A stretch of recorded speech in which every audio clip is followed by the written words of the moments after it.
Hi, everyone. Judge Andrew Napolitano here for Judging Freedom. Today is Tuesday, August 8, 2023. Colonel Douglas Macgregor joins us now. Colonel, always a pleasure. Thank you very much for joining us.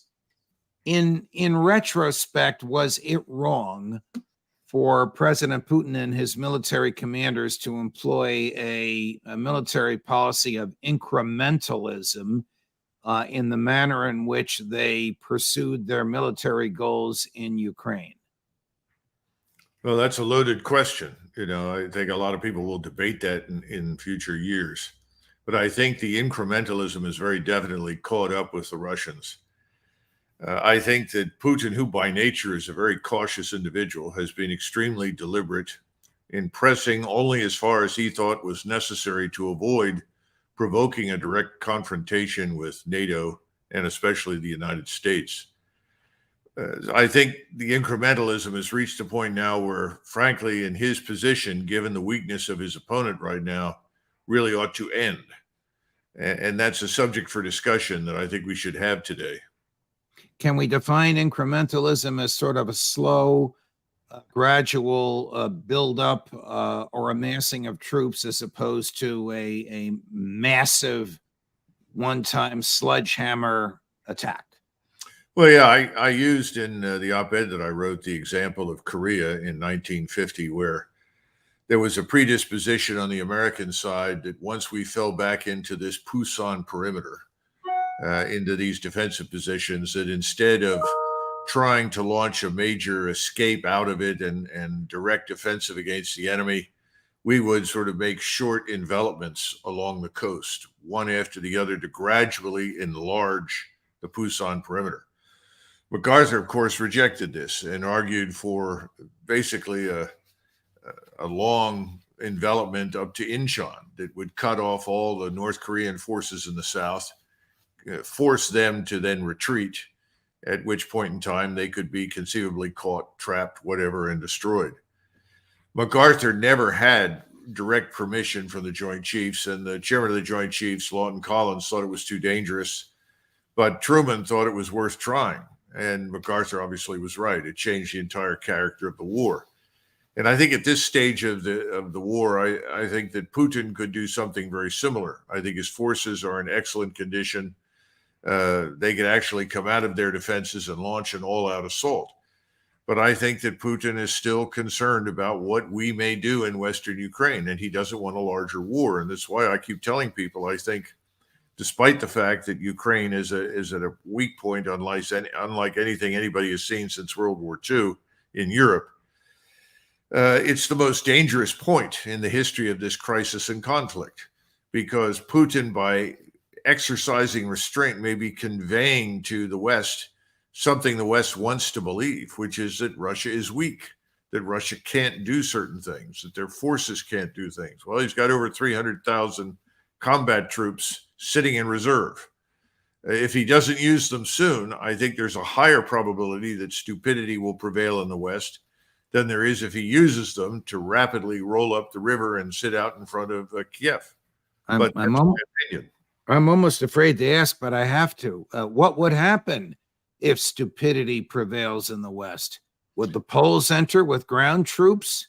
Well, that seems to be the most likely scenario. The greatest fear that I and others have is that the Poles, Lithuanians, with potentially some Ukrainian support, would move into Western Ukraine some distance. How far, I don't know, perhaps 50 miles, and by another 200 miles, create some sort of enclave in the part of Ukraine that historically had been administered by the Polish or Polish-Lithuanian state for hundreds of years. At that point, then I think the gloves really will come off, unfortunately, on the Russian side. The Russian Duma is already talking about mobilizing another 500,000 troops. 280,000 Russians have already volunteered to fight in this war. This would probably bring the total up to beyond 1 million men in uniform ready to fight. And I think this would lead to a direct confrontation with the West. I don't think the Russians would take kindly to this creation of an enclave in Western Ukraine. Yeah, let me get back to incrementalism for a minute. Is it largely a policy dictated by political realities at home, or is it a legitimate, bona fide military policy of not to use more force than is necessary or lull the enemy into a false sense of security? Well, look, I think all of the above, but in this particular case, I think it is a political decision in Moscow that says we want to move cautiously because we don't want a wider war. It's their perception that if they launch an all-out offensive that will crush Ukraine, that could actually bring on Western intervention. I think privately the opposite is the case. It's the failure to launch the all-out assault and crush the Ukrainians that invites Western intervention because of this misguided perception that is still very widely held in the West that the Russians are weak, they're incapable, and they're indecisive. I don't think any of that is true. But if you just look at the recent articles in CNN, where the usual suspects who have been predicting inevitable victory are speaking, they paint a pretty grim picture of Ukraine. There are Democrats from the Hill in the article. There are some of these retired senior officers, and they're saying, this is very difficult. We can't build yet another army without a great deal of confidence that it will fight well. In other words, they see the handwriting on the wall. Ukraine's in trouble. It's one thing for the president and his administration and his director of the CIA and his national security advisor to come out with this nonsense that Putin has lost, the Russians have lost. It's another thing for a Democrat on one of these traveling trips, congressional delegations, to say things like, our briefings have been sobering. We're reminded of the challenges they face. Representative Mike Quigley, and moderate Democrat from Illinois, or they're still going to see for the next couple of weeks if there is a chance of making some more progress.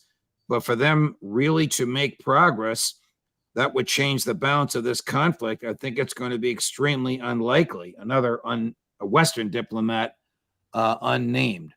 Are those no longer beholden to the administration's absurd mantra that Russia has lost the war, beginning to see the light, the truth? Well, I think that President Biden and perhaps his NSA are the only people that are willing to go public and make those ridiculous statements that Putin has lost the war. That's nonsense. He absolutely hasn't. Everybody knows that. The real question at this point is he going to win it? Now, the reason I'm raising that is because of this incrementalism you spoke of. If you look at the Russian offensive in the northeastern portion of Ukraine, it's making progress. It's moving perhaps 5-10 kilometers every day. That means 3 or 4 miles. It moves in all directions. Why so slow? Why so deliberate? Well, that's a political decision, not a military one. There is no shortage of Russian military power. They could launch an all-out assault. That's very clear. And see, this is the problem. If you're two ways to look at what these men are saying in the CNN article. One is to say, look, this thing's over. We need to stop it on humanitarian grounds. More people are being killed. We need to intervene and put a stop to it before the Russians do launch an all-out assault. That's one way to look at it. There's another way, and this is the way I worry about. Well, you see, the Ukrainians may be on their last legs, but the Russians aren't much better. They've taken heavy losses, and they're not moving because they can't. They don't know what they're doing. That leads you to the conclusion, well, then let's intervene on the ground in Western Ukraine and rescue the Ukrainians from their dilemma. I don't know which one is going to win out. Obviously, I favor the first one, which is let's stop before this gets out of control. But, you and I and others may hold a minority opinion in Washington, D.C. I'm sure we do. Maybe this is a legal question you should ask me. And if you do ask me, I'm going to tell you there's no court that's ruled on it, nor could a court ever rule on it. But Article 5 of the NATO treaty obviously requires the NATO members to come to the defense of a member who has been attacked. Does it require them to come to the defense of a NATO member who has done the attacking unprovoked, like the Poles might do? I don't know that there's an answer to this. There may be a military consensus on it of which you are aware, Colonel. Well, first of all, even if the individual nation is attacked, there's no automatic response. The response really is we're having a meeting of the ministers that represent all the NATO countries. We'll see what they have to say. If we are going to strike back in support of someone, then they have to go back to their respective governments and get their governments to agree to declare war. It's not a clear, uncomplex event. Now, what you're saying is another issue. If you take the position, and remember, the British, the French, we, and others have all taken the position that, Putin woke up one morning and said, I'm going to reconquer Eastern Europe. I'm starting with Ukraine, which of course is absurd, but this is the narrative. Then your argument is, well, he started the war already. This is already an act of aggression. All we're doing is trying to neutralize it and prevent it from reaching the borders of NATO. There are various ways to construe this thing and present it to the American public or the European publics in the hopes of getting them to support the war. But that's not working. It's not working at all, because if you look at the polling data, even in Poland, where the enthusiasm for this war was at a fever pitch just a few months ago, a majority of Poles are saying, sure, we'll support Ukraine, but we don't want to fight in this war. Do you think that President Putin expected the level and quantity and seriousness of American involvement in the war that has come about? No, absolutely not. And that's obvious from the very beginning. I think he thought that this American president would view a conflict with him, with the Russian state, as seriously as his predecessors did. In other words, Biden's predecessors did when they confronted the Soviet Union.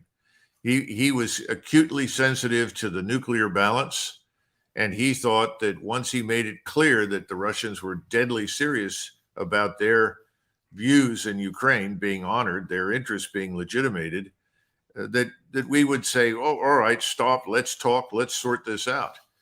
And that never happened. So no, I don't think Putin really saw us behaving in the way we did at all.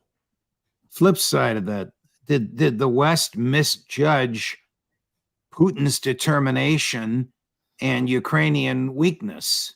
Yes, absolutely. I think they grossly overestimated what the Ukrainians could do. And at the same time, they dismissed it. We're back to this John McCain mantra of Russia is a gas station with nuclear weapons. Lots of foolish people bought that argument. Lots of people thought that the Russian society over which Putin presides is fragmented, divided, and weak, that his support would collapse, that he was, quote unquote, just another evil dictator. In fact, his support is greater than it's ever been, and Russia is more cohesive as a people than they've ever been. So the opposite is the case. We've misjudged each other. The point is, now this is a very dangerous situation. Are we going to continue down the road of misjudgments, or are we going to recognize where we actually stand? And where we actually stand is Ukraine is at the end. Ukraine is fighting for its very life at this point. It's not going to make it, frankly. The Russians hold the initiative. The Russians are the ones that can bring this to an end on the battlefield. They've chosen instead more incrementalism. I think in the hope that the Europeans will come forward and say, we've had enough. Because if you live in Germany right now, you've definitely had enough. You're not going to find anybody in the Netherlands or Denmark or Germany or Austria or France who says, sure, I've got my backpack ready. I've got plenty of ammunition. Let's go to Russia. That's nonsense. They're all opposed to it. Now the Poles don't want to fight over there. The Slovaks don't. The Hungarians don't. I don't know what the Lithuanians are thinking. But the bottom line is there is no chance for a groundswell of support for a NATO war led by the United States against Russia. That's clear. So what's the danger? Well, the danger is that our elites ignore the population. They ignore the electorates. They simply say, well, we don't care. This is the right thing to do. By the way, in 1965, when Johnson finally made the decision to commit U.S. ground forces to Vietnam, McGeorge Bundy and Robert McNamara exchanged notes. And in the notes they wrote, they said, even if this fails, our intervention in Vietnam, and it probably will, is what they wrote, this is still, quote unquote, the morally right thing to do. Insane. That's what is governing this country inside the Beltway. Has the American government so misjudged the weakness of Ukraine and the strength of the Russians due to the political spin put on intel? Intelligence chiefs telling the White House what they think the White House wants to hear rather than what is really the state of affairs on the ground and in military stockpiles, etc.? Well, we're a great power, and we have been a great power for a long time. And for a long while, we were a quote unquote superpower. I don't think anybody buys that any longer, but the bottom line is we're still a great power. And when you have decades of relative peace, and people say, well, we've been at war for 20 years. It's all nonsense. The United States hasn't been at war for 20 years. We've had a few people that we've stuck into unhappy countries on an occupation, and they fought a war of occupation over there, but the nation itself hasn't been at war. We're like the British Empire before World War I. When you have these conditions, you inevitably get people that reach the top on the basis of effectively political connections, good friends in the right places, and having not really offended or ruffled anybody's feathers. In other words, there's no test for competence. That's true in the intelligence environment. If you know what the boss wants to hear and you think it doesn't matter, because after all, we're the most powerful nation in the world, what difference does it make? Then give the boss what he wants to hear. Why is Washington afraid to negotiate? It's an admission of failure. Absolute admission of failure. The whole thing is predicated on the notion that Russia is a backward country that deserves to be destroyed because it's led and dominated by an evil force called Vladimir Putin. That's the narrative. How do you stand back from it and say, well, we really weren't right about this? It's not going to happen. It's much easier. That's why there's another road on this strange map into the future. And that road is, well, we said we sent to the Ukrainians everything we had. We gave them every chance. They just couldn't make it work. And oh, by the way, look over here. There's a new enemy called China. And we have to prepare for that. That's far more dangerous. Don't worry about Russia anymore. They're weak. But look at China. Why did China and Russia send a dozen warships off the coast of Alaska last weekend? I think it was a signal to us that they can do what we have been doing for years. We sail into or along the edge of other people's territorial waters. We sail through the Strait of Taiwan periodically with our own warships, and we essentially thumb our noses at the Chinese, even though in international law, the waters between Taiwan and China are recognized as Chinese territorial waters. We sometimes violate their airspace or come close to it. We saw that with Iran, where the CENTCOM commander sent a global hawk right along the edge of the air defense identification zone. And so the Iranians eventually decided to shoot it down. And in a court of international law, they would have been justified in doing so. That was an attempt to bring on a war with Iran that obviously President Trump stopped. But the point is that this is nothing new. This is what we do because we are the bully in the schoolyard. And eventually somebody walks up to the bully in the schoolyard and punches him in the face. And then the bully stands up and he's shocked. What are you talking about? I run the schoolyard. How could you do that?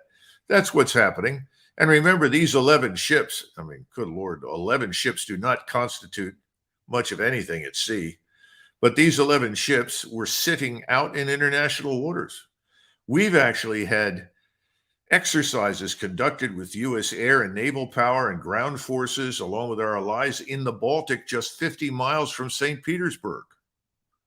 What would we do if we conducted similar exercises just off the coast of Boston, Massachusetts? Right. We'd go wild. But instead, what do you get from this man, Dan Sullivan, I think it is, in Alaska? We live in an era of authoritarian aggression. Well, is he crazy? Nobody's aggressed against us at all. What they're doing is simply signaling, you keep this up, we'll do the same thing. The Sullivan that you're quoting, I believe, is a senator from Alaska. And you're right. I heard him early Monday morning. Maybe it was late Sunday night, Alaska time, acting as if World War III was going to start off the Aleutian Islands. Well, I there's want no to play it. accountability for these people. Remember, the place is a platform for people to bloviate. He Right. has no responsibilities. He hasn't Right. commanded any forces. He can say whatever he wants. I want to play for you the latest from President Zelensky.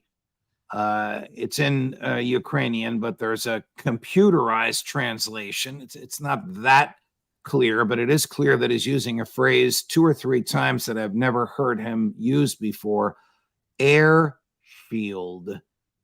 I'm going to ask you at the end of this, does he know what he's talking about, or does he mean it in some way different than the English translation? Here we go.